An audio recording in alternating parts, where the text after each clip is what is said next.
Guys, welcome to HardReset.Info channel. Today I have REALME V60 Pro and I want to show you how manage your Google passwords on this device.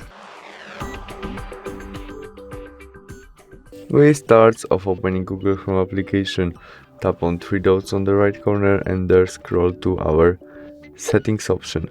In it, we tap on our Google Password Manager and there we have some password which our device remember, maybe to our Facebook account.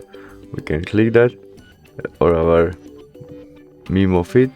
We can click there, enter our look screen to confirm it and get connected to that, and now we can copy our username, copy our password using this first icon, or after we press on our eyes icon, our smartphone show us password which remember.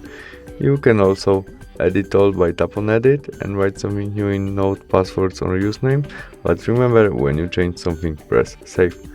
We can also delete it from our device by delete and confirm by delete again.